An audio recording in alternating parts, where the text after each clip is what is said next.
here again with my good friend Tanchi Weaver. And Tanchi, I'm just thinking about the new norm in American politics, and that's where we have to pass the bill before we find out what's in the bill. That really is the new norm, isn't it? That is the new norm, and sometimes we don't even get a chance to pass the bill. Yes, it's just, you said it earlier.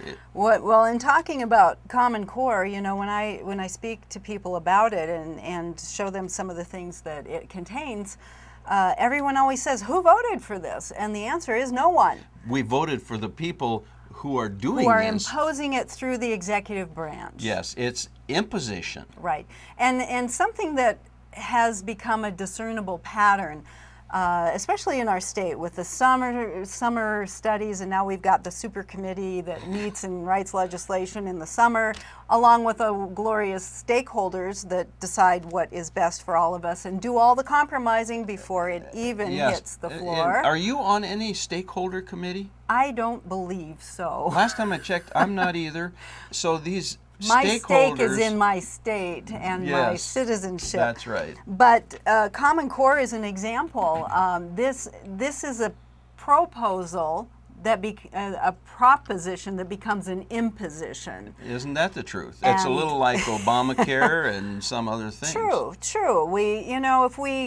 If the people haven't embraced something, the best way to convince them that it's the best thing for them is to have one of these groups get together and make the decision. They propose it, and then sooner or later it will be imposed either through policy or regulation. You know, we've talked about this before, Tanchi, that we live in a bumper sticker society. Most people are so busy with their own lives, their own families, trying to make a living, that they don't have the time or the energy, or maybe not even the inclination, to do the research that you've done on some of these issues.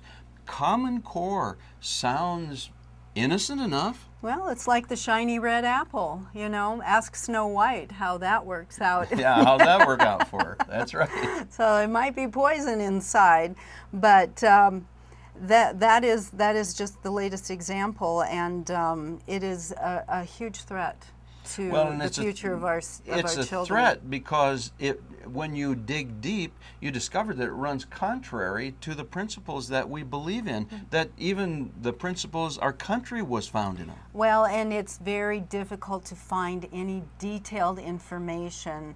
Again, when the people who are for it, they usually have a point person that goes out and does a presentation and talks about how good it is, how rigorous it is. That's the favorite word, is rigorous. You know, I don't know about you, but that applies to rigor mortis too. Yeah, well, you know, I it's wouldn't not wish bending. that on some of these people, it's not bending, but Common Core is very marketable in that way. It lends itself I thought well. you were going to say Marxist. Oh, well, that maybe that too. That's a Freudian. But yeah, it could be that, because you know, situations like communist Russia, and I already told you about my cousin growing up under communism.